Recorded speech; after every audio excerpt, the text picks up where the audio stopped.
just like that, they buy it. They eat it up. You pander to them, you thank them. I mean, really, people, I thought you were a little bit smarter than that. I mean, it's just so easy to say the name of the city. You cheer. Hey, Stephanie, you cheer. I mean, just come on. Welcome to the A Show.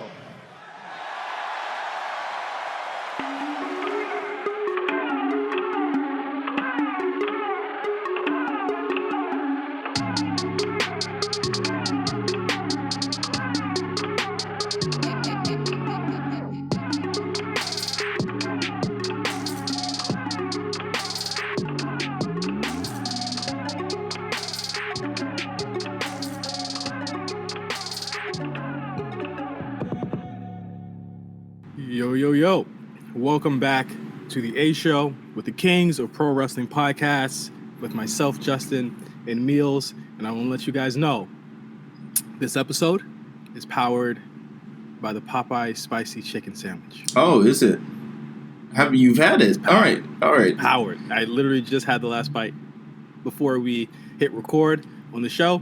And I must say, it lived up to the hype. It's as advertised. It is fire. Lives up to the hype, just like Sasha Banks' return. Okay. Which we're going to talk about today. Right. Well, you've been very, very. I would like to say, very, very. I don't want to say problematic, but I definitely do want to say, to a sect of an audience of people who are professional wrestling fans. You have managed to get under their skin once again. I'm not sure how you do it. I'm not sure why people continue to engage. Yeah, to engage. I mean, if it doesn't matter, it's just you don't agree. Just like, but people continue to engage. People feel very strongly about this entire thing, an ordeal that we're talking about. Do you want to say any final words to how your mentions and or? Well, let's just get to the background of it, all right? Okay. Where it all started. Okay. We're just going to pop it off with it, because this is powered by the Spicy Chicken Sandwich. Oh, so spicy episode. Powered by Popeyes this week. Okay. Let me just say right now, this started because I saw a tweet from Voices of Voices of Wrestling. Okay. Where they said, basically, WWE can't touch New Japan in any way, shape, or form. You know, the Kenta turn was incredible. It was the best turn since Hogan, and you know they can't touch him in this, that, and the third. And so I said, well, I mean, no, like, you know, that's purely that's opinion. You know, that's not the fact. And I said, you know what, like, and I'm watching. This is as I'm watching Raw, by the way. So it's late. It's like 9 p.m. my time. What, 10 p.m. She came at 10, right? 10 o'clock, right? Yeah, she came at 10 o'clock hour. She's big time, man. Come on. So she came like 10 o'clock hour. I said, man, I heard that pop, and we're gonna talk about this more at length. But I was like, I heard that pop, and I was like, this is a bigger pop than fucking Shibata. I looked at, you know, for anyone who doesn't know, we'll talk about this on the G show as well. Katsuyori Shibata came back soft, came out of retirement. There's not confirmed whether he can even wrestle or not, but he returned for a segment, and you know that was a humongous, tremendous angle. It was a great angle. I didn't even shit on the angle. You know what I'm saying? Like, I didn't say the angle was trash. I said, man, Sasha Banks shit was way more popping than that. It was way hotter than that. I looked at trending. She had over 50K tweets that night. She was trending the whole day. I will say this, to be fair, to be 100% fair. Sasha Banks. I said hottest. I won't talk about.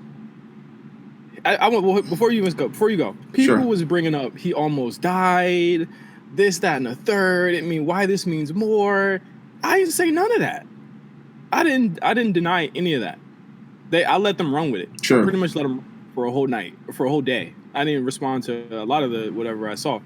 So I was like, I didn't say any of that. I said it was hotter. I'm looking at numbers. I'm looking at what the Google Analytics. I did my Google. To be fair, top of them. To be fair, I'll say this. To be 100% fair. Are you gonna devil's advocate me? I'm gonna devil's advocate it. Whatever. I'm gonna. Oh, all right. Come on. To be fair, Sasha Banks, insanely more popular than Shibata. Just on a numeric scale, on all types of scale. She's in America. I don't know if in Japan, but certainly the rest of the world outside of Japan, I can easily say that Sasha Banks is more popular. Also, it came at a prime time hour doing a lot of American television. Whereas, New Japan showed up at it was like 6 a.m. my time, and it came out, and it was still big news. I will say this. By all sort of metric, but let me finish. If you go compare, let me the same energy. Let me finish. By all metrics, you're 100% correct. All metrics. It just is what it is. There's no disputing it. Sasha Banks' return was more popular in terms of magnitude and on the metric scale than Shibata's return.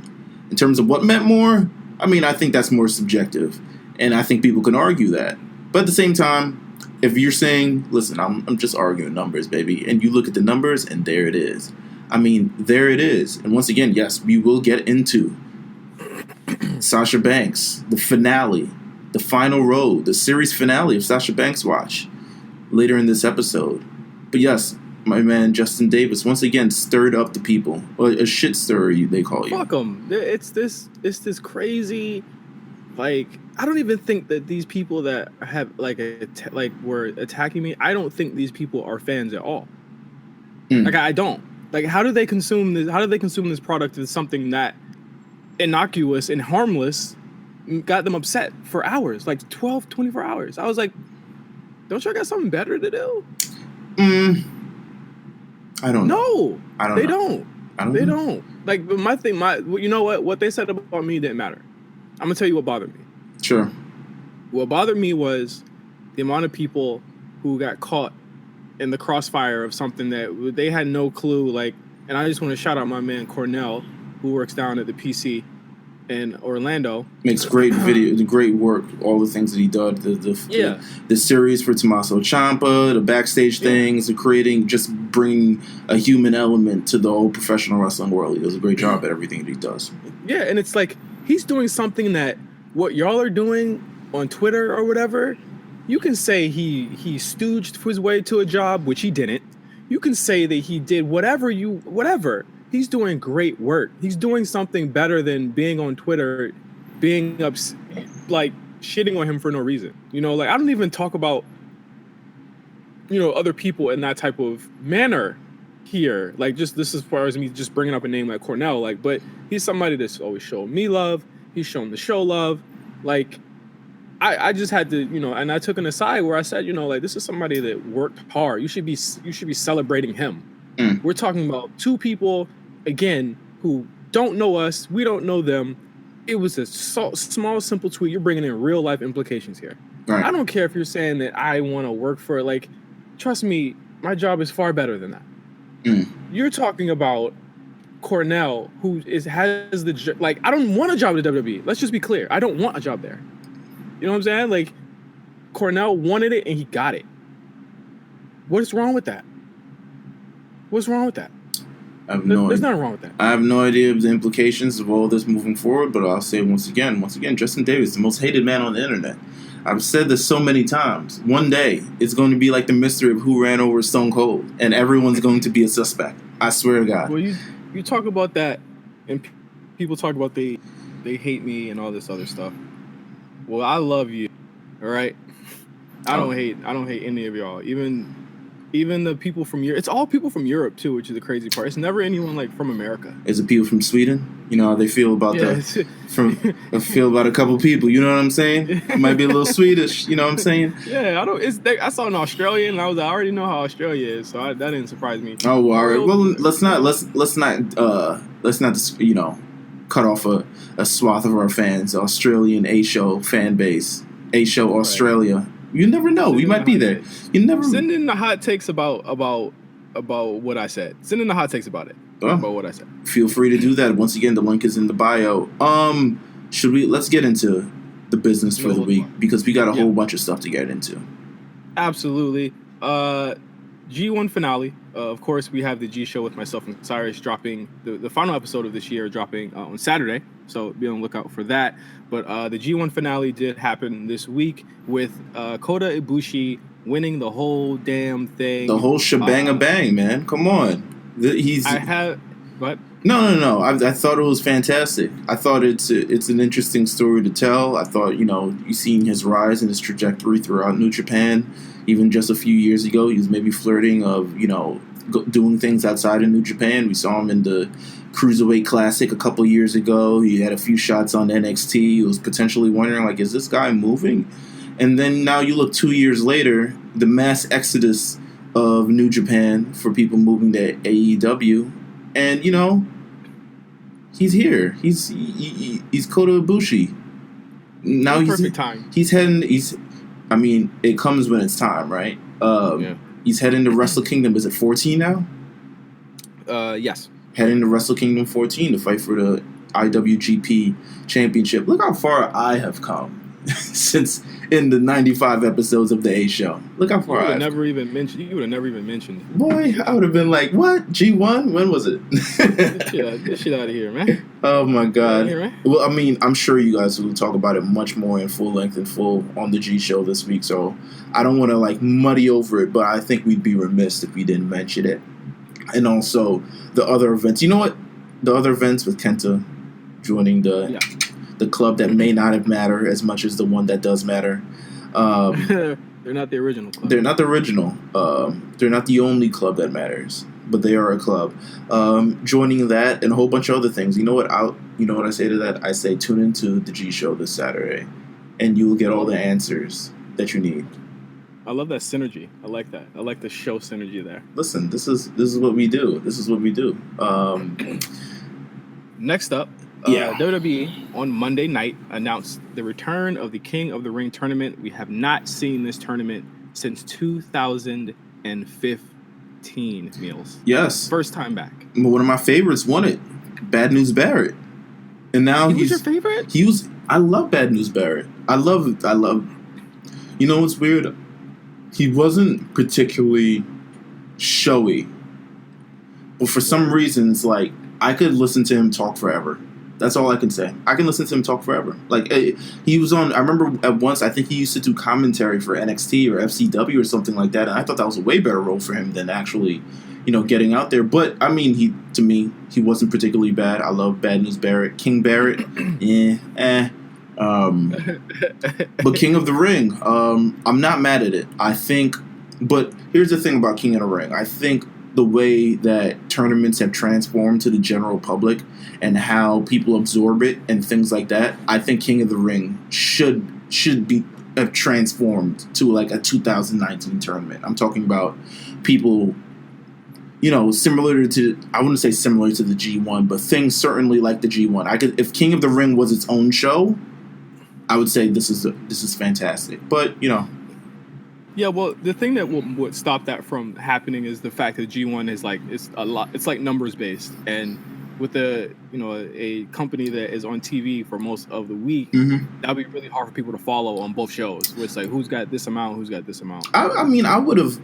Not even sort of just taking the G1 round robin sort of deal. I would at least be listen, one night only, we're going to have these many matches. Of course, the first round, all the matches are going to be short, probably have 10-minute time limits and all that other stuff like that. But let's do the one-night tournament.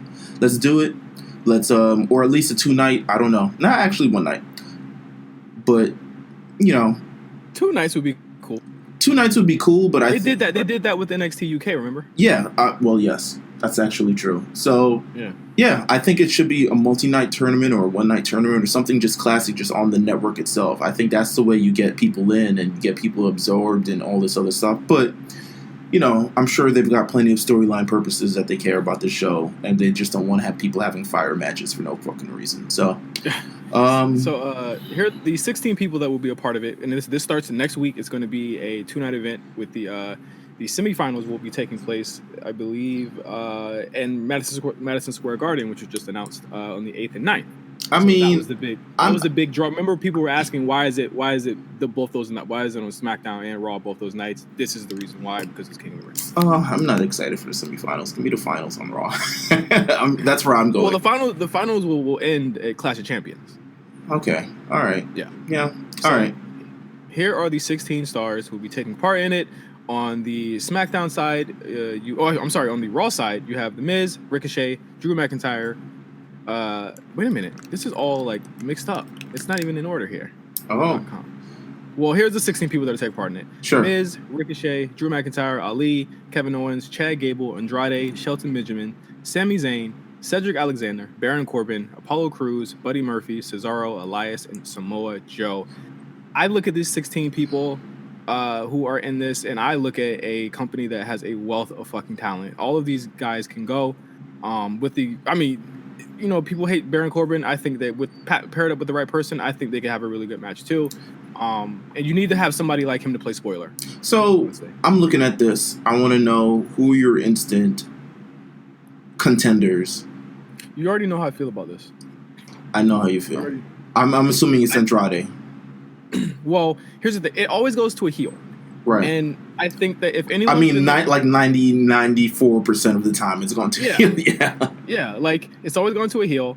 I'm not saying it couldn't go to a face, and I'm not saying they couldn't write a good king face gimmick. I think they really could, but it just doesn't make sense for a face to be called the king. Sure. So, I think that, there's no one on this that looks than Andrade right after the last 2 weeks. I say this. We look at a couple people on that list. I see Ali sticks out to me. Ali sticks out. I mean, someone who can sort of go the distance, maybe not win it all, but could particularly go the distance. Andrade as well, after his great showing on Monday night. To me, I also look on as Kevin Owens, who's having a moment right now. I think he's going to get screwed out of it. That's also major potential too. He's a star power person who could 100% be screwed out of this tournament. Look who else is in it. Elias, Drew McIntyre, the peoples. And I'll say on the Raw side, to me, Drew McIntyre, that's something that, you can do something with, and you can finally christen him and finally start moving with him. And to me, Baron Corbin is seemingly always in the conversation. Whether he deserves it or not, he's seemingly always in the conversation. I think Baron's done. I think it's the same. People have the same fear that they did with Jinder Mahal with Baron. I think that, like, his write-off was... But Baron is white. I'm kidding. That doesn't matter. Oh, my God. Wow. I didn't mean it that way. I just meant, all right. Wow. Okay. Nah. We know what you meant. I actually fucked up my train of thought. Remember 2 years ago, people thought that Jinder was going to, like, hold it to WrestleMania, and he was going to get it back from AJ, all that stuff. And then I kept saying, like, that write-off felt like a write-off. Like, the Baron thing that happened on Monday right after that Extreme Rules match, that seemed to me like, okay, you're back down, you're pushed back down. And he could play spoiler to a couple of people here. Ali probably being one of them. Chad Gable maybe being one of them. But I think that the only two that I will look at from Raw are Ricochet and Drew McIntyre. They're the only two that look strong, and I don't think that they would just take off the U.S. title from Ricochet if they weren't having or seeing big things from him out of this tournament.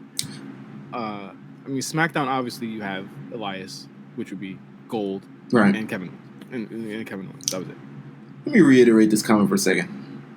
I said the Baron Corbin white thing. So I could see how that could be misconstrued. I meant from the standpoint of he's better off anyway because he's white, as opposed to Jinder Mahal, who is a person of color who probably has a harder way to to go through this. But I could 100% see. I love that comment. Why? I love that comment because no other wrestling podcast would ever say that. No, Ever. They would probably go the other route, which is what everyone was initially thinking. But you know what? King of the Ring, it sounds great. It sounds like a great way to use all of these characters. I look forward to the SmackDown side. The SmackDown side looks good. I look forward to the Raw side. The Raw side looks good. You got people like, Cesaro, Ricochet, Sami Zayn, Samoa Joe, Shelton Benjamin. Everybody in it is just someone who deserves, and no one's like, someone who doesn't deserve to be here or someone who's already earned their spot and they're just kind of shifted in. Everyone is kind of fighting for the next, big thing. So, I love it. I wish it was one night, but I love it. All right. Next up, NXT news. Ooh. What kind of? A little NXT news. Listen, this would be a good time. A little bit of a post from MJ, so sorry, but we had to talk about it. No, but you know what? It's a good time. I'm sure he will talk about this more on, the call up, which you can listen to on Friday. It comes out the day after this podcast. But we have this. Austin Theory has officially been announced is signing to the WWE. Evolve champion, who's on the network a couple, weeks ago, having a fantastic match. Who did he face again? Oh my god! Oh, at the Evolve show. Yes, the big bone guy, the fat dude. It was Drake. Something Drake. Right. Drake. It was something Drake. I forgot. He beat him anyway. Austin Theory. What's your thoughts on Austin Theory, just overall? We don't get a lot to talk about him on the show, but I thought he was cool in that match. I have not, unfortunately, seen a lot of him in Evolve. Just from the look of him, he looks like everything WWE. EC3. He looks like EC3 Part 6. He looks like everything WWE loves and more. Yeah. He came out the crickets at TakeOver though. No one gave a shit. No, it was the most hilarious yet humbling thing I've probably ever seen in my life. Yeah. Everyone who gets that NXT, like Asuka was just introduced and people were just cheering her anyway. Austin Theory did not receive the same thing, but I can see him turning heads in NXT, to be honest with you. I mean, I think considering with the call-ups they have in the future, he's probably someone who could be a contender more sooner than later. Yeah. Next up, Roman Reigns has been reportedly resigns with the WWE. No word on how long, how many years. 5-year plan, baby. 5-year plan. I'd say probably about four. We'll be fine. Got the 5-year plan, baby. You know he is. He's if he's doing more movies, it's probably 4. My man is like, well, listen, I'm about to be out of here anyway. I'm going to sign this little deal. But to be real with you, it's a wrap. I'm out of here. You see how I'm doing. You see the program they put me in, the acting, the thespian of Roman Reigns. He's doing great. Everyone's doing great in this power ass storyline. Yeah, like it is a great storyline. I gotta say, we're getting great performances from everyone, and I have a heap of praise about SmackDown. I think that we both do when we talk about it a little bit later. All right, let's continue to roll through no holds barred. So Big E, a couple of days ago, during the press run for SummerSlam, was asked if he was invited to the White House by Donald Trump, would he go? And he said, "Huh." To no surprise. I mean, why would he? Why would that question even be asked? I feel like Big E went to the White House. He's like, look, it's my friend Bobby Lashley. He's here. I haven't seen Bobby since WrestleMania. All this other stuff. Why would he go? I don't know why that was asked. Why would he go? Yeah, either of them. It seemed like a bad. If they would go, I think he actually asked if the whole New Day would go, and he said no, we would not go. No, this isn't the NBA Finals. Like what the hell? Like my thing is this: if they were to even be invited, and they were like, "Hey Vince, we want to go," Vince would probably say no. So like it would never be a thing where they would actually do that. No, I don't think so as well. It's crazy. Especially since Linda's no longer in the White House anymore. It's like, do I really even have to go there now? Like, she would still be picking up the phone for him. I'm pretty sure. Yeah. She's still on. Listen. To no surprise, Big E's not going to the White House. To the surprise of no one. Yeah. Next up, Matt Riddle during the Watch Along for SummerSlam. Did you watch the Watch Along? I watched some of the Watch Along. Luckily, what's his Twitter name? The guy who always gives NXT spoilers. Oh, JJ Williams won? Yes. My man, listen, he came through with it. I don't know what other computer he had watching Watch Along, but nonetheless, he came through with all the clips that I need, including the one that we're about to talk about. Yes. So, here's the thing. WWE is so hilarious because they made sure, usually when you're on Watch Along, you stay on for like maybe a match, and then you're gone. They kept Matt Riddle, Shayna Baszler there for a very long time, and I knew something was up. I was like, why? Because even when I was watching, I was like, why are they still there? Usually they like, I flip back and forth. What are your thoughts on Watch Along, by the way? Just general. There's no way this lasts. No way this lasts. Nothing has ever last. Bite This never last. Renee Young's podcast that happened never lasts. Nothing lasts. But you know what's funny? But you know what's funny though is that they're legit. Like they promoted it. Like WWE promoted this Goldberg thing from Watch Along. They have the video up They have their transcript up. They have everything up. They refer to this. They talk about this. That's why I think it's funny that, like, and I know we said it too, like a week and a half ago, 2 weeks ago, we were like, yo, Matt, you should probably chill. But it seems to me like WWE is completely cool with him doing this. Like, they're cool with it. Yeah. I wouldn't see why not. Like, to be honest with you, like, it doesn't seem to be hurting anybody. Goldberg doesn't be seen, apparently, due to this altercation, how he doesn't take great offense because he's not knocking him through the fucking wall. But it's So Matt, during the Goldberg match, which I think anyone should go back to the watch along or try and find a VOD of it and literally watch this. He's ragging on Goldberg the whole time, but he mentions that before they got and sat down for the watch along, he was checking around. He was trying to go from locker room to locker room. He saw Goldberg's locker room, and before he knew it, Goldberg was behind him. Yeah, he was behind him and shoulder checked him, and he said, "Hey, he was like, we're gonna have to talk." And he was like, "Nice to meet you, bro." He was like, "I'm not your bro." Listen, I love it. I need to see it. I'm sure there was cameras. I need to see it. Matt was getting too spicy though. Like, he was getting a little bit. It was almost etherish. I didn't understand about Goldberg. I didn't watch it as the match was going on because I was watching the Goldberg match. He said he does the jackhammer better than Goldberg.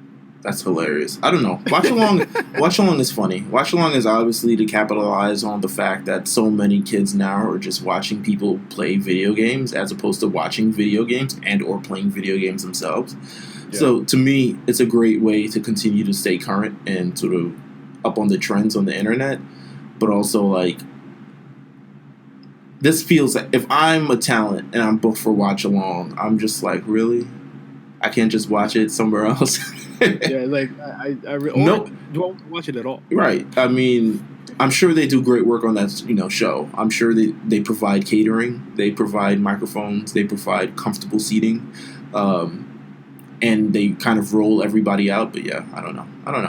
It is what it is. So after this, literally like a day or so ago, maybe like Monday, I think, Matt posted on his Instagram a message in his locker room from Goldberg. It was a note on a paper, on a plastic bag. I don't know if he gave him, like, what he gave him in the bag. I don't know if it was just a note, but the note says, "Whenever I want, you're next."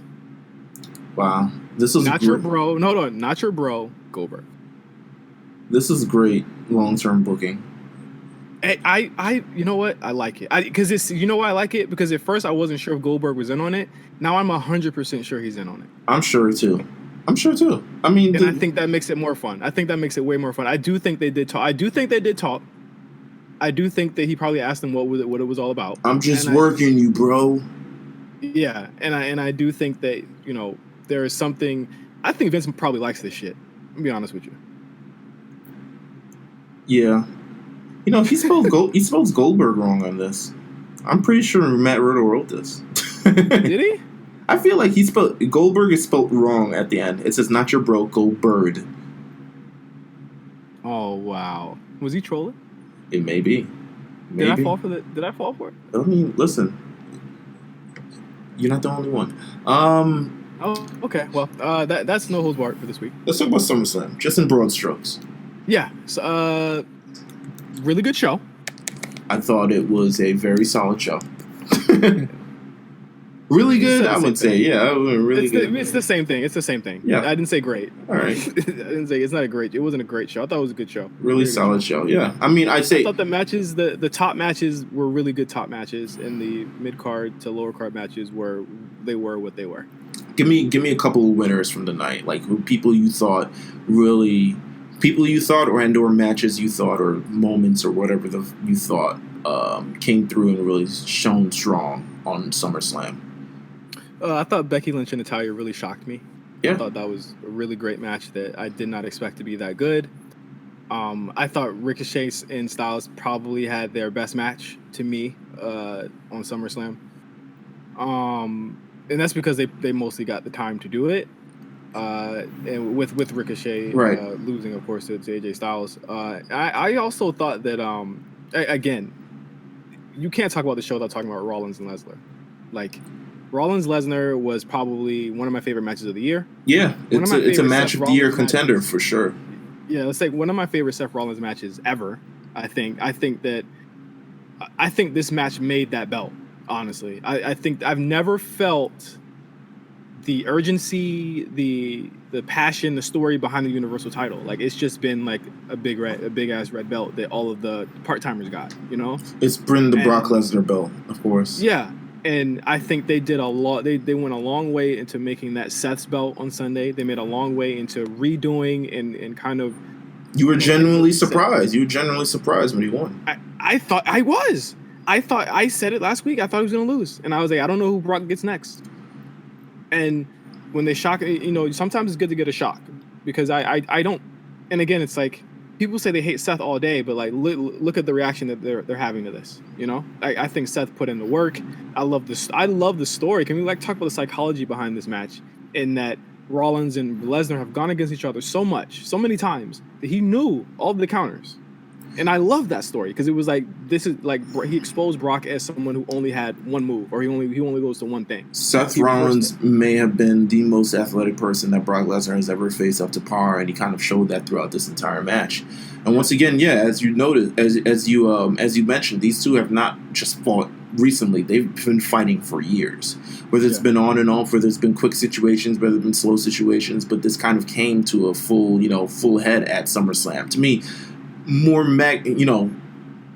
bigger magnitude than the WrestleMania match, even though it had like all the WrestleMania build and all the WrestleMania bells and whistles like that. But for some reason, in these short couple weeks between Seth Rollins winning number one contendership and Brock Lesnar, losing this belt, they managed to make it they managed to tell the story. Especially Seth Rollins, who's coming from underneath, coming from this major rib injury, shouldn't have even gone close to winning this match based on how his ass was whooped.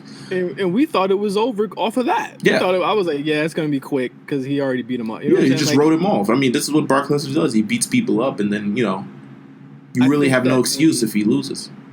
The first counter, within the first minute when he does the curb stomp, I was out of my seat. I was like, holy shit. This is like, it kind of encapsulates. And, we're talking about Seth. Much love to Brock Lesnar. Again, he didn't get. I know we always talk about this. We always harp on this, but Braun got to be like pissed backstage. Braun, Dean Ambrose, or Moxley, whatever, they all got to be back there like, yo, he didn't even give us this. Right. He never gave us this. Like, he gave Seth a lot. Like, he gave him a table spot. Like, there was a lot of really dope stuff that happened in that. And then the final, because when he got him up for that last F5, I was like, all right, it's over. Right. He countered the shit. Did the stomp, did the other stomp, and won it. I was like, wow, like, that was almost like the perfect match as far as Brock Lesnar goes. I really like that match. It was a main event that lived up to the true, name of the main event, of headlining the show and managing to steal the show right at the end. One match I thought was probably going to steal the show before I ever saw this match was, surprisingly, Charlotte Flair and Trish Stratus. A great match. For whatever reason, I don't want to say for whatever reason, Charlotte Flair was in my top 10. Just because I think she's reached this place in her career where she's got it.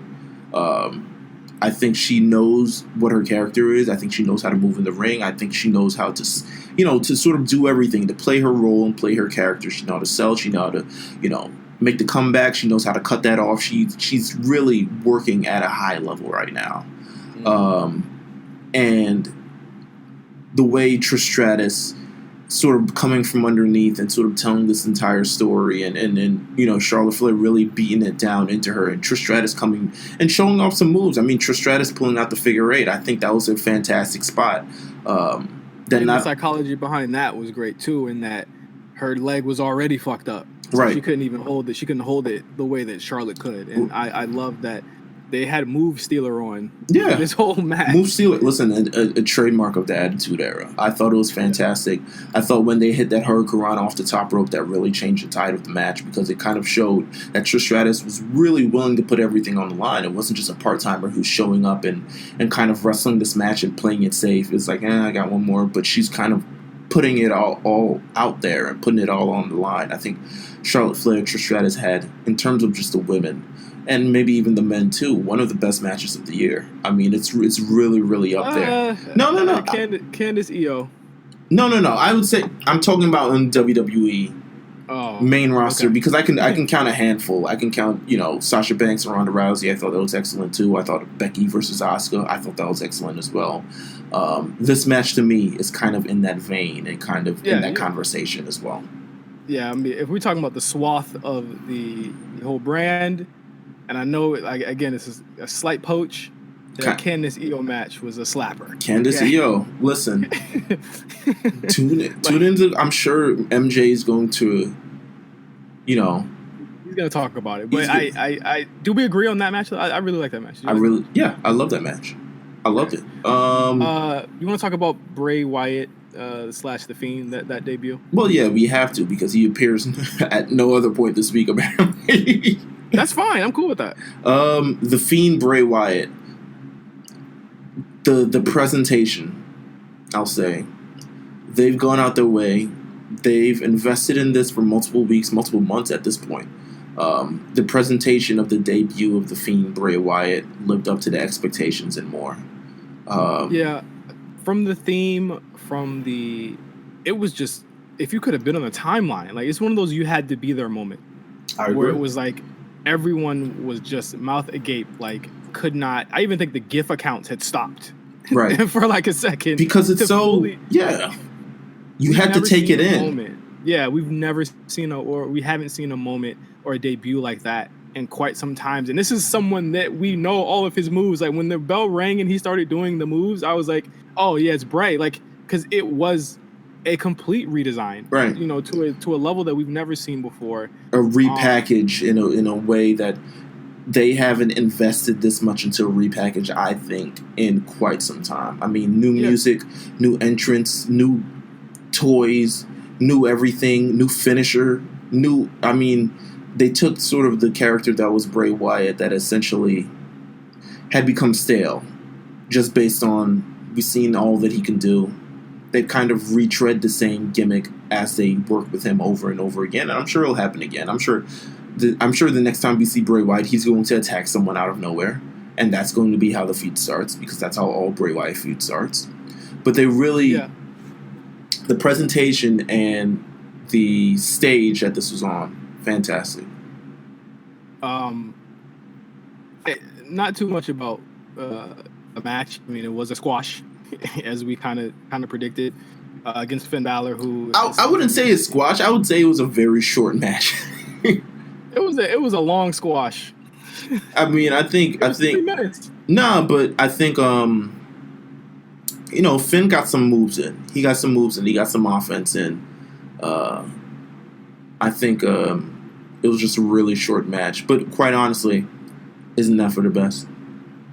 Yeah. To me, I want to see different moves. It wasn't too much. Like, Bray did all of the moves that are his big moves that he should do in matches. All the stuff that Bray has problems with is all the stuff in the middle of these matches. I don't want to see him doing rest holds in that little club move he does on your shoulder. Like, I don't want to see that anymore. Like, I felt that they kept it very, very, very, very, like, simple and great, and less is more. And I don't think we've seen anything more of an indictment of that than this. And we should not see him again for a while. Like, we shouldn't see him, like, and if we do see him, we should see the other Bray. We should see the regular Bray. Right. And I think that we should see him, maybe have him wrestle or something like that. Like, we should not see The Fiend until, if they're not going to do a Survivor Series, we shouldn't see him to the Royal Rumble. I mean, all we've seen is The Fiend in person. I think sort of maybe it's weird. The other gimmick is the one that lives on the screen, right? Like, the one that we expect to see live is the one that lives on the screen. When The Fiend comes out, when Bray Wyatt comes out, he comes out as The Fiend. It's very interesting the way they're handling this character. I'm sure they have big plans heading towards WrestleMania. This is a character that's built for that sort of stage as well. And maybe he'll get his win back against Taker. Who knows? Probably not, though. Let's see what else we had here. Drew Gulak versus Oney Lorcan on the kickoff show, Cruiserweight Championship. The 205 match was better. I don't have much to say about that one. Yeah, I don't have much to say with Summerslam, but you can definitely watch 205 live. I've also heard the same things, that match was better. It's very good. Alexa, Nikki Cross retain their women's tag team championships. It looks like they're moving forward. It depends how Could we see Alexa Bliss be moving on as a face? Still remains to be seen. That seems to be the case here. Even after looking at Monday Night Raw, like there was no like Nikki essentially turned her face, and I'm cool with that. Right. But one more thing though, how do you feel about the Goldberg match against Dolph Ziggler? I mean, we know how Matt Riddle feels about it. I think that I mean, they're heating him back up, obviously. I think that they're definitely going to do him and Taker again, whether it be Survivor Series, Rumble, or Mania. I think they got to. They got to make up for that. Right. All right. We're going to get into the hot take segment. Even if that segment before wasn't hot enough, we still have hot takes for you. Literally so many hot takes that we have yet to get to. We want to thank all of you guys for sending in hot takes. Please send them in more, because I know you guys love to really pick our brains and make us say embarrassing things. So, Meelz, fire away. I have one, and we're going through pretty much what we have from a long time ago. So if you're hearing this for the first time, shout out to you. We have one from Eddie. It says, Isaiah Swerve Scott and Montez Ford will put on a 5-star classic in the coming years. I think that's a super hot take. I'm not sure if that will happen. But very hot. I don't even know if they're going to be on the same show. Yeah, I don't even know. Yeah, let's go with that. Let's see. But I mean, 2 talented guys. I mean, I think that's what he's really trying to say, right? Yeah. I mean, super athletic, super charismatic guys. I think. I mean, by all means, they might end up in a tag team together. To be honest. Oh wow, that's crazy. That would be green. Oh my god. I think they're both great. I just don't think they're going to be in the same show. I think Swerve is going to be kind of like the face of 205, right? Before that will happen. And I mean, obviously, you guys see Montez and Dawkins on Raw now, so that'll be their futures. Next one comes from Heel Rosales. It says Roderick Strong is the best wrestler in the Undisputed Era group. First off, what's up, Heel Rosales? You've been a listener of the show, and you followed me for quite some time. Shout out to you. Thank you so much for supporting. That's hard to say. I think Roddy is one of the most underrated, most talented, most athletic guys ever. In any business, in any group, in any company. As far as best wrestler, there's a huge deficiency there. And if you're talking wrestler, probably yes. If you're talking wrestler, talker, facials, all that stuff, I got to give it to Adam Cole. Like he is the total package. And I think after this week or after last weekend, and even just everything else that's happened this year, our ranking of him in our list, I think it just goes without saying this guy has it all. So are people sleeping on Kyle O'Reilly? I don't think we've seen enough solo Kyle O'Reilly to even really judge. Like I do. He's got glimpses, flashes of brilliance in these tag team matches where he almost dies every time. Like it's literally every time. And he's great as a singles, but we've never, other than like his debut back before he was in Undisputed. And I think he had a match against Pete Dunne or something. Yeah, like just a lot of one-offs. Like not to say that he's not he's good in any role here. But I think that I can't judge. No one can really judge him right. on what he's done. We can judge him on what he has here, and I still think he's incredible. I think the whole Undisputed Era. I think they're definitely one of the most talented stables they've ever had in WWE history, for sure. But I think that if you're going to give a 1 and a 2, I don't think you're going wrong with Roderick or Cole. I just got to say that as far as like a total package, it's probably Cole for me. The next one is from DJ Larry, Wrestling Hot Take. Roman Reigns has more classics than Kenny Omega. This is a very interesting topic. I want to say this. This is legitimately going to go like the Drake question that's asked on Twitter. Does Roman Reigns actually have a classic match? I think he's missing a classic match, right? Like he's great. He's notable in this era. He's probably the guy. He's the go-to guy. I mean, we've seen it on SmackDown himself, but is he missing a classic match from his repertoire? Damn. Because if I was to think the AJ Extreme Rules match, I wouldn't give a full 5. No, like probably 4 3/4 that one. I mean, the first Brock match is great, but that's because he was just getting his ass beat and looking cool doing it. Right. Getting his ass beat. Right. I don't think he has one, man. I think and it's not to say that he's not capable. Yeah, it's not to say that he's not capable to having one. But I don't think in terms of his repertoire, in terms of move, I don't think he has that. You know, I'll say this. It took John Cena a long time. You know, he debuted in 2002. It took him a long time until he reached 2011 and had that match with Punk, or he had that match against AJ Styles, or he had that classic match. It took, you know, Stone Cold Steve Austin debuted sometime early 90s, late 80s. It took him a long time until he had that match with Bret Hart, or the matches with The Rock, or things like that. I mean, technically, like what, 7 years at this point? He should have. He should. I don't. You know what? I also think the program matters as well, and I don't hold that against Roman though, because I still think he's great. I think he's great as well. But does Roman Reigns have more classics than Kenny Omega? Is what DJ Larry? No, he doesn't. No, he doesn't. That's a hot take. His non-wrestling hot take is Thug wash Cole clean out the ocean on the London. You know I'm not going to disagree. Oh, my God. This one comes from Tayshawn the Don. This is the one we've been holding on for a long time. And you'll see why we've been holding on. I mean, Heavy Machinery is the second coming of Justin and Festus. And they'll fall off within the next 2 years. Listen, I'm going to stomp down on that. I'm going to have to agree on that. Jesse and Festus, right in the face, man.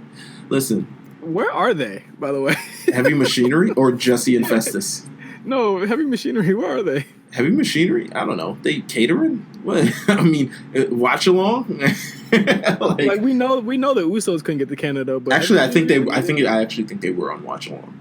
Oh, they were? Okay, that makes sense. Okay, cool. Yeah, I mean, so yeah, Heavy Machinery. No Usos at all last weekend. They couldn't get into Canada. Oh wow. You think so? For real? No, I mean it was reported they couldn't get into Canada. Oh wow, they real, man. It's real authentic. Sign that new deal. You're like, whatever, man. We signed it, baby. His non-wrestling hot take is Wale deserves the same respect in the industry that Drake, Kendrick, and Cole get, but he gets criticized for the same actions people would praise Kanye West for. I don't think Wale honestly. I don't think he's as extreme as Kanye is. No, not at all. I gotta like take my friend cap off, and it's like he's not like, nothing he says is completely out of order, out of sync. Like I'll say this to him too. Like sometimes I'll be like, maybe that's not the right time to say it, or maybe it's not the right place to say it. But more often than not, he's usually right about what he's saying. More often than not, he has a great single called "On Chill" right now, so make sure to check that out. On Chill. We have this one, friend of the pod. I'm very sorry that we've held this for so long. It is from your former arch nemesis, Busby. Wow. I'm sorry, my Listen, friend. Busby is here's my thing with Busby. Like, he's a lot of people's arch nemesis. He is Drake's arch nemesis. I don't know. I actually don't know. Drake doesn't know who he is. Drake does not know who he is. No, I feel like at least some person in OVO know who Busby is. Like this fucking guy. Probably like, why the fuck is he tweeting about you so much? This fucking guy. They're waiting for him to show up in Toronto. They know the deal. P. Rain is waiting, my guy. Come on. No fly zone for you, Buzz. His wrestling hot take is the Iron Man match between Shawn Michaels and Bret Hart is overrated. God. I knew. Well, how did I know it was going to be this? You know, he's been talking about this since 2013. Oh, we love you, Buzz. Yes, it's kind of like not as great as. It's long and it's one fall. Like, what the fuck? There you go. I mean, I don't really listen. I'm not gonna down this hill. It's a 60-minute match with no a 60 with a bunch of holes. Yeah. Oh my god. They laying down next to each other half the match. His non-wrestling hot take is just look at my timeline. So guess what I'm gonna do? I'm gonna go to Busby's timeline. God. No, you haven't seen anything on his timeline in quite some time. I haven't seen Busby's timeline in 5 years. I'm gonna go to his timeline and see what he has to say. He says, I'm gonna go to the first. I'm gonna go to the first tweet. So he retweets somebody who says, "I'm still with Cap." Said by niggas watching football every Sunday. And Busby says, Cap never said that we should stop watching. Oh hot take. Oh my god. I'm not sure if we've done this yet. This one is from Tayshawn the Don again. It says Daniel Bryan and AJ Styles are better than CM Punk was at any point and time during his run. I think as wrestlers, yeah, for sure.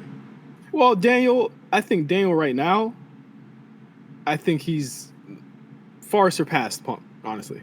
Yeah, I think so. If you're ranking them, like if we're doing our top 50 wrestlers of all time list, maybe we should have done that. Yeah. Punk's way below. Yeah, Punk's just below Daniel Bryan and AJ Styles. His non-wrestling hot take. Oh, all right. You had anything else to add? I think that those two developing characters in the WWE, so to speak, has really like catapulted them because they've been allowed to do cooler stuff. Right. Than Punk was able to do, and their stuff just got over. Like this, it's just the style now. It's like the generation now. Like Bryan to me was better than Punk in ROH too. Like I thought it was only a matter of time until Bryan surpassed him, so to speak. Because when he got to WWE, Punk was already like a champion. So. All right, let's finish these up. His non-wrestling hot take is Meek Mill is already a bigger artist than Rick Ross was during his peak. I strongly disagree. No, he's not. Another one, we have another friend of the podcast that we did not get to. His name is Amp. Oh shit, Amp. What's up, Amp? Well, maybe we did get to this. I feel like I said this at one point, but if we not, I'm sure you would love to hear it again. He says, I ain't got no hot take, but shout out to Seth Rollins for ending that fuckboy Sting's career. We can say that hot take every single week for as far as I'm concerned. Let's see. You know what? I think we've hit all of the ones that we didn't get to from July. So shout out to them. If you have any new hot takes, the link is in the bio. It's in the description. Post SummerSlam hot takes and hot takes about my comments on Sasha's return being hotter than Shibata's. Talk about it. So definitely do that. And I invite anybody who had anything negative in my comments to say something in that box. Keep talking. Keep talking. But yes, please submit new hot takes. We love the hot takes. If you've submitted one already, please do so. I think we've pretty much cleared out all the ones in the queue. So please continue moving forward and submit more hot takes. We'd love to talk about it. Let us get to these shows for the week because we have a major shift to the A show. Yeah. Let's just get on Raw. At around 10:03, 10:04. 10:04. We was just chilling. And for watching a Natalia promo at the top of the hour. I was like, what is going on? Literally rolling our eyes. And I had the joy and the privilege of knowing that this was coming, and you didn't. So you had to watch that promo. Hey, I didn't watch anything. I had Natalia. I mean, I was watching. I didn't have her on mute, but you know how she was background for the time being because Natalia was doing the Natalia thing. Like, it is what it is. But when she was talking about her dad and people were booing, I did feel that was kind of green. I think they were booing, and then she got to her dad, and then they kind of got exposed a little bit. So shout out to Toronto. Maybe The Rock was right. So Sasha Banks, her music hits, and she comes back, and we had been saying. In a terrible wig. Oh my god. It was a terrible.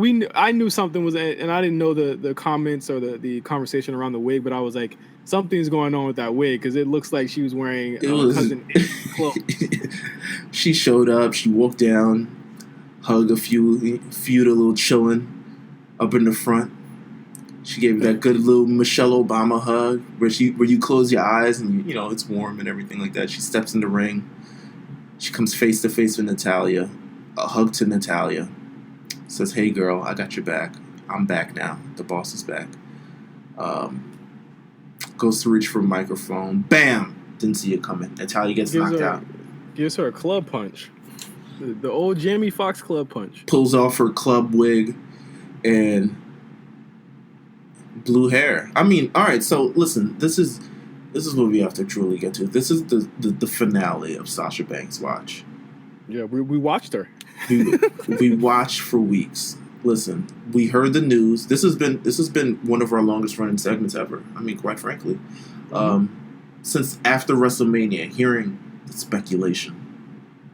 Oh, they were on the floor throwing a temper tantrum because they lost the belts, and Sasha Banks is not happy with the way her character and where everything's going in WWE. Looking back on it now, I mean, we refuted it as we would only say, all cap. Yeah. Looking back on it now, have you learned anything new, and or have you determined anything that happened differently from what was reported about Sasha Banks Watch over the last number of months? Well, there were a lot of telltale signs that it was. Well, I mean, obviously, number one, she's still under contract. Yes. So any speculation, y'all were going to be waiting a long time before you were even able to speculate on anything that was going on. Mm-hmm. You would probably have kids at that point. That's how long her contract. But two, it's like there were a lot of telltale signs. Like it was, she did a commercial for the game, which they should probably air that now since she's back on TV, which I'm probably sure they were waiting for. Yeah. She was changing her hair color. She was in Japan training, all that stuff. Like it all, to me, it doesn't explain the true story, but it does add a little bit of, and we've yet to see her in ring, but it does add a little bit more context as to what she was doing when she was gone. Right. So like we can expect when she comes back and she does have her first match, she's gonna have new moves. She's going to probably have new looks, new whatever. Like I'm sure this isn't the last step of her so-called evolution. That she's been tweeting and Instagram posting about. Like that's not it for her yet. So do you ever think that we'll hear the full story about what exactly happened and what led? Well, I mean, all the speculation the night after WrestleMania, all these other things, her taking naps and all these meetings that happened. Do you ever think that we'll find out the actual story, or have we heard the actual story? Yes, we have. We not have. Well, we will. I think we will. I think it'll happen on Lillian Garcia's podcast. Oh, Chasing Glory. I think that it won't be the 100% everything that's gone on. It'll be from Sasha's point of view for sure. Yeah, it'll be from her point of view, but it will also probably be to how do we say? It'll be skewed to a point where it's not going to bury the company too much. I'll say. Right. Okay. All right. I'm glad she's back. I'm glad she's back. I think we can end all the speculation. We can end all of the conversations, all of the ridiculous takes that have been happening on. Like, honestly, I feel like her return actually made it worse on Monday. To be honest with you, I think she's done. I don't know. It's very, very weird. I think the whole all the Kendra quotes, all the social media, and I'm pretty sure since she's clapped back, I mean, that people get mad at her pulling these cryptic things on social media. She's like, listen, this is my social media. I does what I want. All right, I'm the boss. Which, quite frankly, she is. But at the same time, it's like, to me, for such a dedicated fan base and people that necessarily want you back and all these sort of cryptic sort of things, I think a lot of it, while I don't know if she did it inadvertently, all this, I'm sure for her was therapeutic and just expressing herself, but at the same time, I think that a lot of it did play with the fans. And I think a lot of it did take advantage of all the minds and all the, all the speculation and all the news. And I would say, I don't want to say, because I don't want to end up in like a Queen Radio situation like Joe Budden, where I'm saying the wrong thing.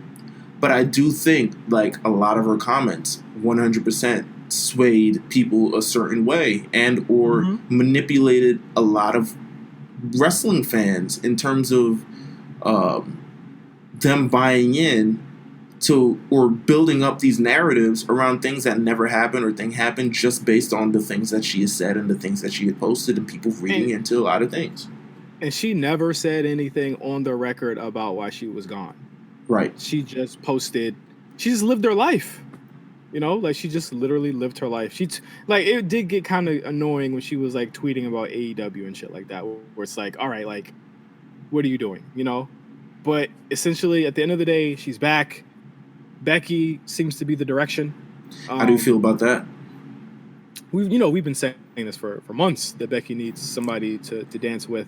I think that, and I think you agree too. This is a feud that can last for the rest of the year for Becky here, and I don't think that if they write this correctly, it can stretch out that long, and it can be very nuanced, and it can be very layered, and it can be a very good storyline.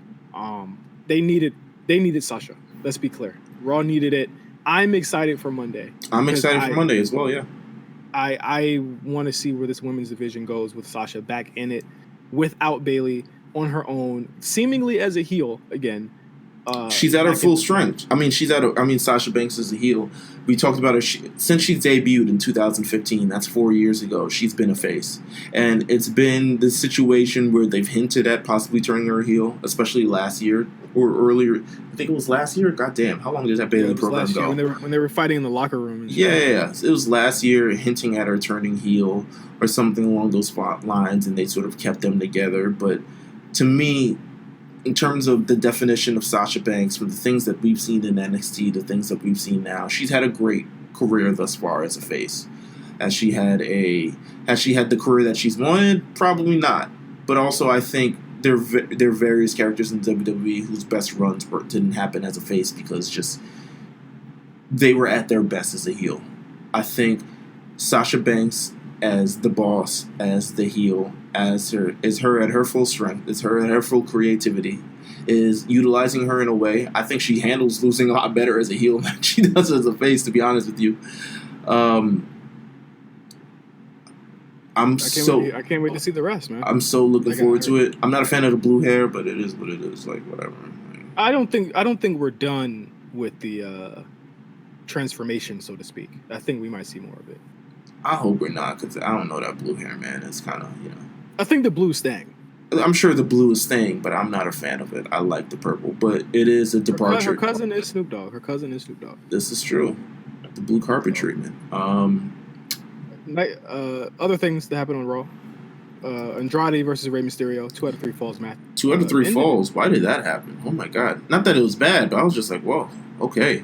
Well, I think it had to be definitive. I think you want to, again, if you're going to make Andrade look strong going into King of the Ring, where he could essentially, be a favorite going in, I think this is what you do. And I think that they succeeded on that point, and they succeeded in also branching Rey off into his own storyline. Rey Mysterio looking homeless, man. Man lost 2 falls in a row, bro. I don't know how they end that. I don't know how they chump.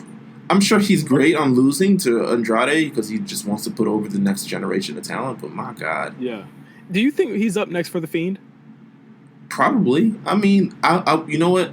I kind of want, if I'm Rey Mysterio, I kind of want an even, not like an even feud, but I don't want to continue to be pigeonholed as this guy who puts people over. Yeah, who loses. Yeah. Like, at the same point, he is a talent. He is a Hall of Fame talent. He's not a sort of enhancement talent that they can continue to use for people just like that. But at the same time, it's like, yo, this is Rey Mysterio. He's having these competitive matches with Andrade, but once again, he's also a character that contributes to the show. And he's not even in King of the Ring.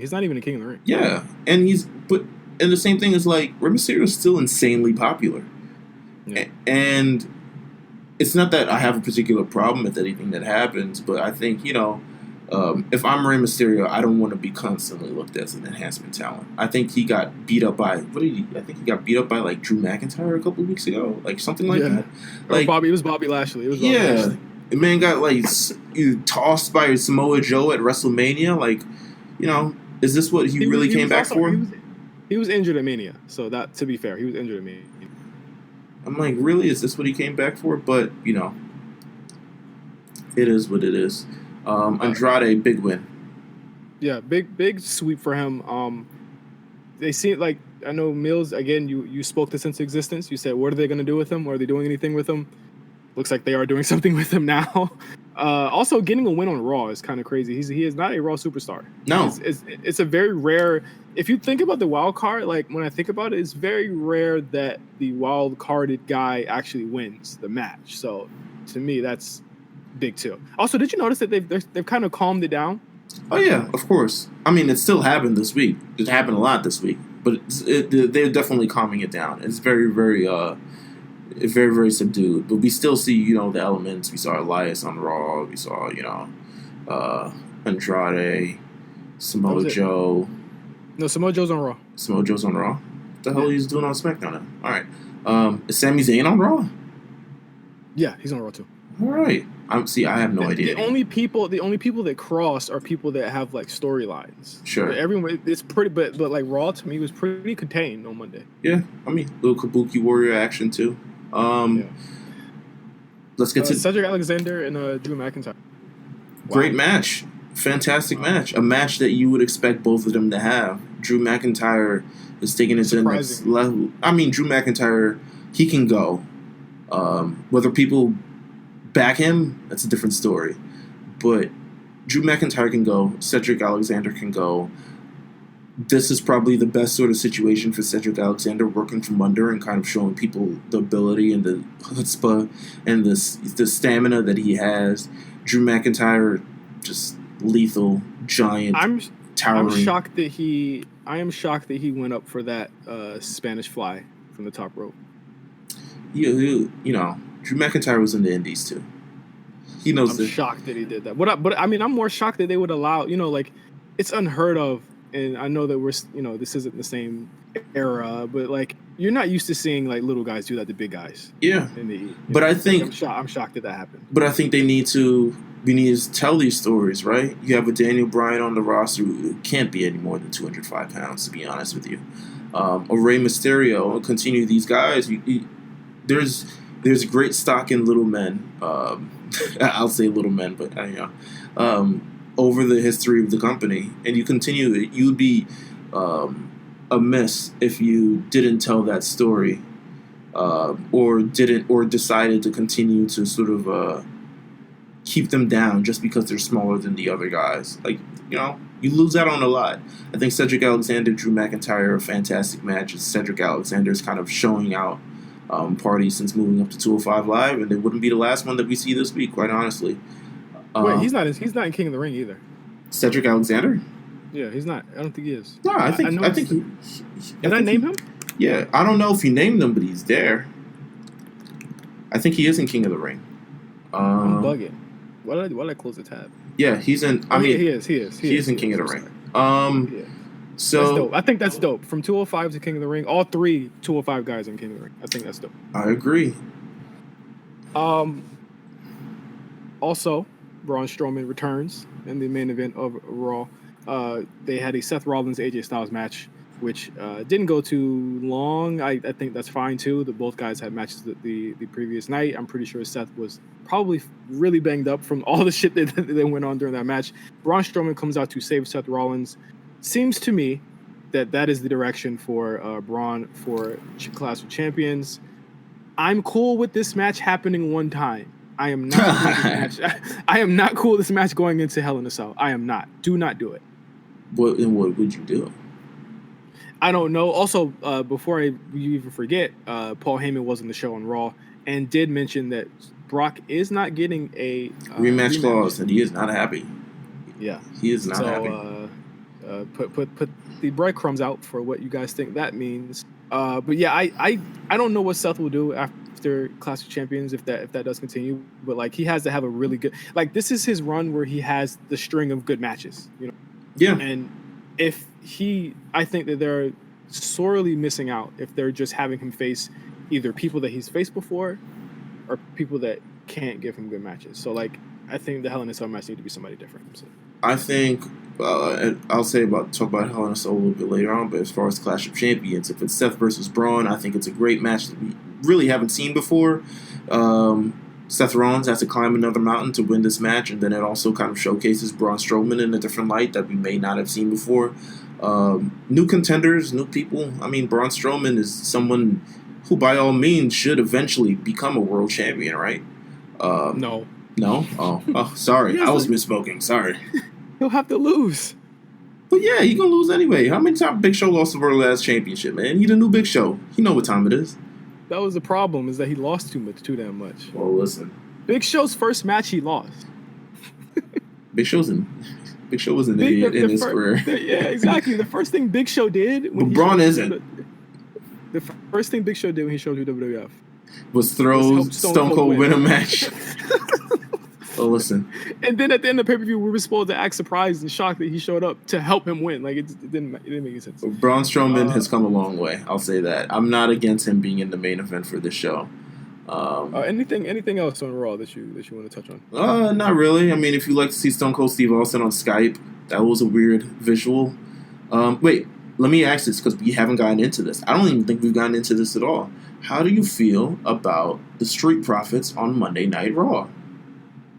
Oh God, every single week we're supposed to talk about it. We forget to, don't we? I think that it's so cool that they're on Raw. I think that it's great. I'm waiting for the.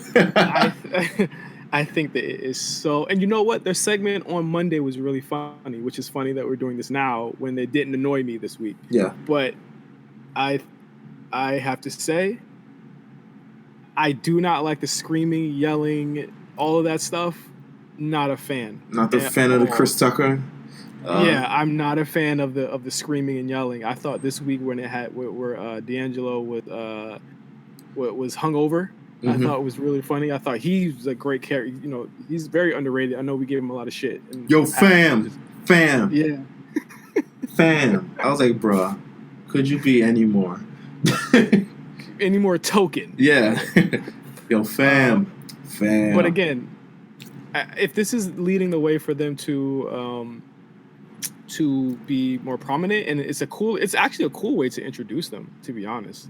Like when they eventually do wrestle on Raw, it will be a big deal because they've been there. They've had altercations with people, but never physical. So I'm wondering what team will be the one that pushes them into physicality, and if what implications that will have on their tag team championships in NXT. But again, not a big fan of a lot of the promo work, but I am a big fan of them being on the show. I love the Street Profits. All right, I love the Street Profits too. Yes, tone it a little bit. You know, just tone it back. SmackDown Live, great show. Great show, top to bottom. Love it. You had whodunits.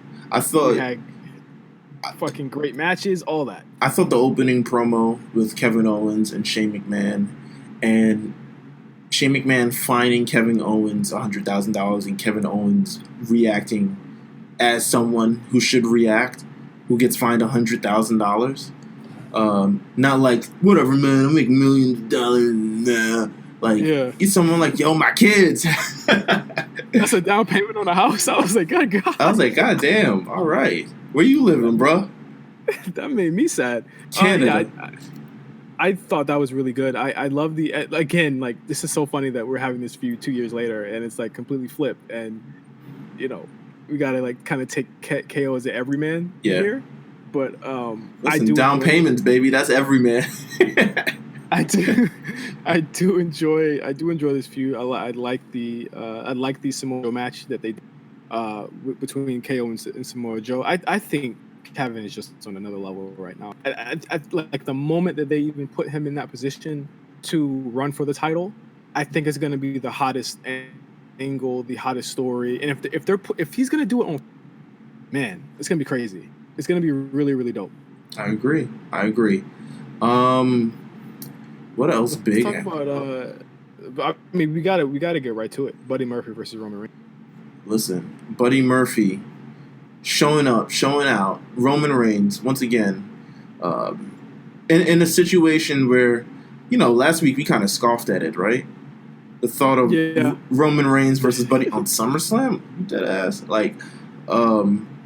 And it didn't happen. They had the restraint to do that there, but have a Roman Reigns match on TV. Well, on SmackDown. Yeah, it works much better in this context, to be honest with you. But they had Buddy work SummerSlam against Apollo, and continued this. They continued the story at SummerSlam with Buddy being attacked and basically the match being thrown out because Rowan had attacked him. Right. So you have Buddy Murphy here as the linchpin to this Daniel Bryan Roman Reigns feud, which, you know, of course will elevate those two men, but will also elevate Buddy for even being around them. And even before we get to the match, like, I thought his interactions with Roman were great. I thought his interaction in the backstage area with Daniel Bryan, who is completely unhinged. Wait. I gotta play. If we're talking about this, I gotta play this. Hold on. They say this is a big rich town. All right. We gotta play this. I just come from the poorest part. Listen. It's crazy out here backstage in WWE. People are getting killed. People are almost killed. People are getting, you know, People are snitching? Snitching? And getting stitching? Oh my God. Listen, it's a big rich town on SmackDown. It's crazy. It's crazy. Listen, man. Daniel Bryan had him up against the wall like, yo, say you lied. Say you lied, B. What hand you roll up with? Say you lied. Say you lied. Say you a liar. Because that's what you are. Dog. Again, we talked about the Daniel Bryan CM Punk thing. Daniel Bryan won our Superstar of the Decade tournament. Right. He's living up to it. Yeah, there's not much to say about this guy. Even when he's not actively like wrestling a whole lot, he is giving us some of the best performances that he's ever done. Like I think that his promos were spectacular. I think that we know it's him, which is why it's so funny. Like we know it is him. It's just that how they're gonna get there is gonna be so fucking great, and why he's doing it is gonna be great as well. We got a tease at the end of this episode that he's going to reveal who. Listen, look at SmackDown giving teases. Come on, you feel me? They don't ever do that. Come on, hold up. SmackDown giving teases. When that comes on next week, I just want you to remember that we got to see how this unfolds. It's crazy. Up into 6. I don't think Aberdeen, Washington is a big rich town. I just come from the coldest part, baby. But Roman Reigns, Buddy Murphy, I really, really, really liked. Obviously, Buddy Murphy can go. He just needed to prove it. And here we got it in all its glory. I thought Roman gave Buddy a whole lot during this match. Yeah. He took all the knee strikes, took a Kamagoye to the face, all of that stuff. I love the spear. I don't think I've ever seen Roman give a spear like that hefty in my life. Listen, not only he gave the spear, he rolled through. Also, Buddy Murphy flips his ass off. It's incredible. I think they saw Goldberg's spear on Dolph Ziggler, and I was like, nah, I got that beat. Let's go up. Let's go up a little bit. Let's turn that up. Better. It was a fantastic moment for Buddy Murphy. I'm interested to see how he's continued or interweaved in this entire thing. He's really looking like a herb. He got to beat somebody ass. He got to beat somebody ass. You really do. You really do at this point. Do you feel as though Buddy got buried? A lot of people are saying that. Fuck no. He's not even on the show. How are you gonna get buried if you're never on the show, bro? How you gonna get buried if you? That's like, how you gonna get buried and you not on the show? Now you on the show. How you getting buried? Charlotte and Ember Moon had a match.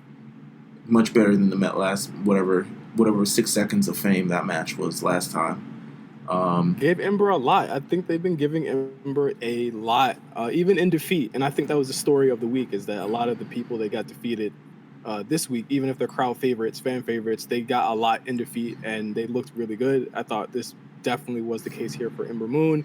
I would not be hanging my head if you're a fan at where she's positioned. It seems to be that she's firmly at the upper mid of the women's division on SmackDown. It's just that I think this loss, it just seems as though she's just not going to get the next title shot. I think they realize they've got a great hand on their hands. She has a fantastic match with Charlotte Flair. Charlotte Flair once again does it again 2 times in 1 week. I mean, it's been a long time since she's done it 2 times in 1 week. Yeah, I mean, but the circumstances are a little bit different in her personal life. So it's good. Oh wow, she showed us. She's showing a little, she's showing off a little bit. But Ember Moon versus Charlotte Flair, I think it's fantastic. I think if they continue, I still think they should have put the belt on Ember Moon. But here we are. Now we're in this Bayley world of whatever they're doing. Bayley versus Charlotte again. It's clear that it's going to be Charlotte. You were the one who pointed out that Clash of Champions is in North Carolina, so there we are. I mean, yeah. So we could potentially see it. What else happened? The Randy Orton Kofi thing. I almost completely forgot about this. Yeah, I mean, Randy Orton and Kofi, that happened at SummerSlam. The match happened. It ended up leaving in a double countout, which the people were not happy with. I had no clue what had happened. No, there. I don't know what happened either, because it kind of they were out of the ring for maybe like 5 seconds, and then someone called it.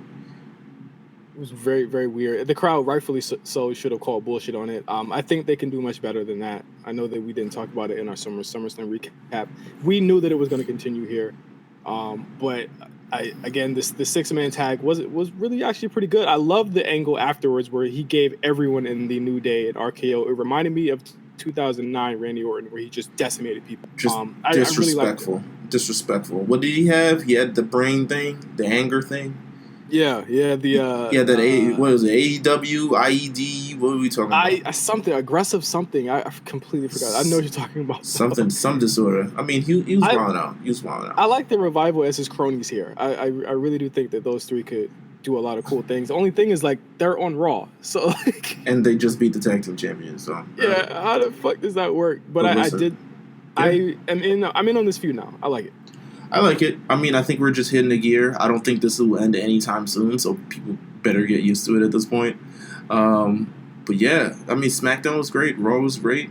Quite frankly, this episode of the A Show, 100% great as well. I'm not even gonna powered by Popeye's spicy chicken sandwich. Get yours. Is there anything else, Meelz, that you want to talk about? Let's see. I heard, what have I heard? You know what? I can't, because a lot of it's happened on NXT. I just want to say, tune in to NXT. There's some good stuff there. Tune in to NXT and listen to the call-up. Listen to the call-up if you can't tune in to NXT. Or if you can, it is what it is. But yeah, that's all I got. All right, and if that's all that Meelz has, that's all that I have as well. Thank you so much for listening to the A Show, episode 95. We are 5 weeks away from A Show 100. Thank you guys again for listening to us all these weeks. We have so much content coming up for you on RNC Radio. We have The Lookout. Meelz, what are you guys talking about on The Lookout this week? So The Lookout, we go through, this is Jeff's pick of the summer. We're doing anime picks. We're doing still summer at Kame House. We've got, my pick coming up in a couple weeks. But we have Jeff pick this week, which is Hunter x Hunter. If you're a fan of that anime, you're going to want to tune into this episode. We talk about the Hunter exam arc. If you're not familiar yet, you're going to want to tune into this because, quite frankly, it's one of the animes that I think is great. I watched it myself on the recommendation of Jeff. It turned out to be fantastic. We talk about the Hunter exam arc. Tune in. Yeah, that's all I can say. And in 2 weeks, we'll be talking about My Hero Academia. So, look out. Shit, that's gonna be dope. Look out to turn it up. We also have the G Show, G1 final episode coming on Saturday with myself and Cyrus. You have, of course, the call up with MJ coming up as well.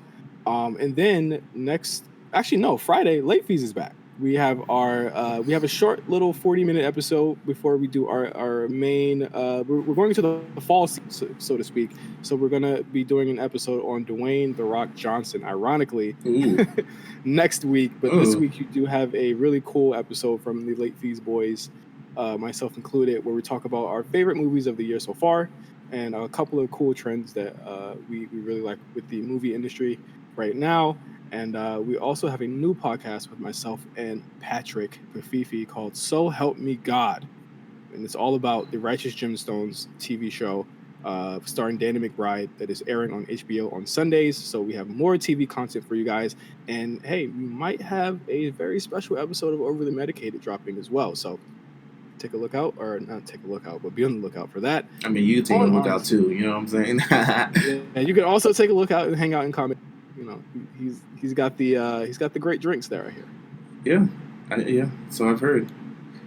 And great magazine, great reading material. So until next time, thank you guys for listening to the A Show. I'm Justin. You gotta end it right.